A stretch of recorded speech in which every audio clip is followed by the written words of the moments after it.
It's time now for our focus report. On Sunday, Russians head to the polls to elect their new leader.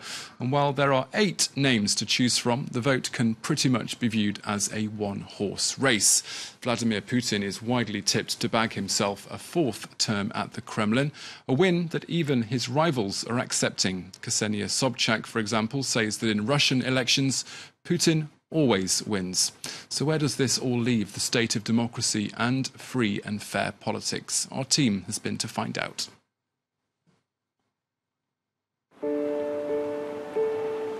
On the 6th of May 2012, 6 years ago, a huge protest against the re-election of Vladimir Putin was planned for this square at the doors of the Kremlin.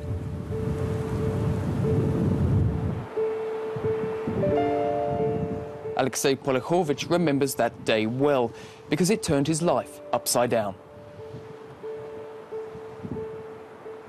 According to the initial plans, the protest was supposed to go over the bridge, turn right, and continue onto the square.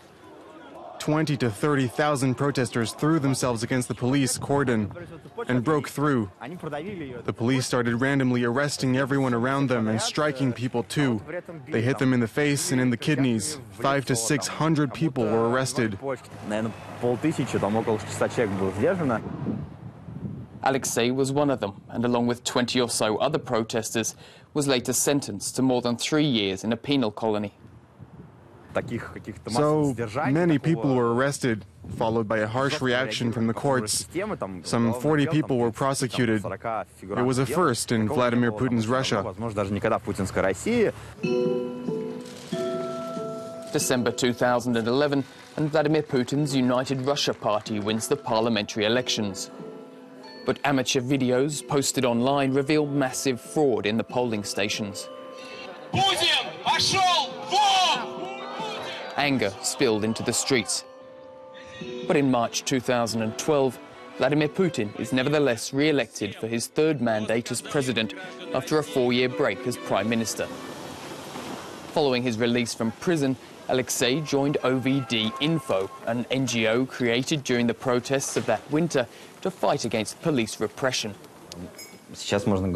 For the past 6 months to a year now, political repression has reached a new level. Charges are being strengthened so the sentences given out can be made longer. New methods of intimidation are being used too. Now we're seeing a lot of cases where police are using torture and violence. Then there's another aspect surrounding repression on the internet.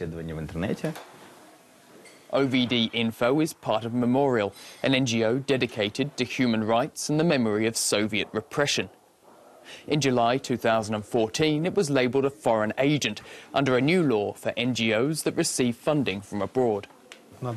You have to understand that in Russia, these words mean that we are spies.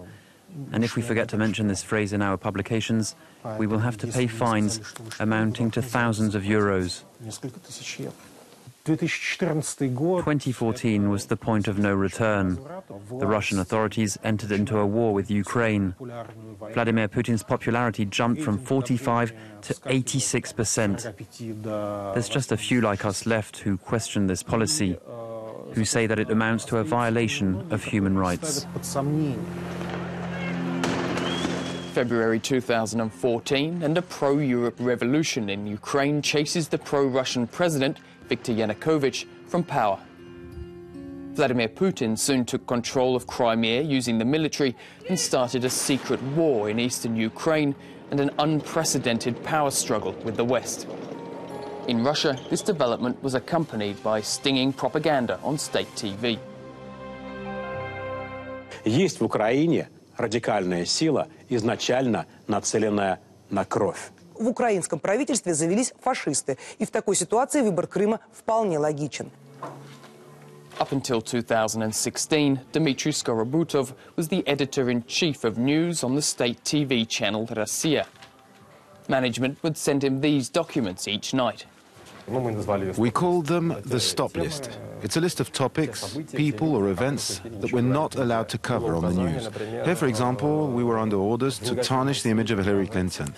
It was done to bring the nation together and boost the popularity of the authorities. That was our job, particularly in the electoral period. The media landscape is completely locked up. Propaganda kills, the slogan of those safeguarding the memory of opposition figure Boris Nemtsov. After he was killed on this bridge 3 years ago, volunteers have taken turns to protect this makeshift memorial from vandals, 24 hours a day, 7 days a week. For us, the weather isn't the toughest part, even if it's very cold, particularly during the night. And there's the wind too. But the worst is the hatred some people show. They urinate, they spit, they insult us, they break our bones and even hit the women. There were 74 attacks here. Last August, after yet another attack, one of these volunteers died from his wounds. Like those who ordered the assassination of Boris Nemtsov, those guilty of the crime have never been brought to justice. Well, that focus report from our journalists in Moscow can be watched once again in full on our website.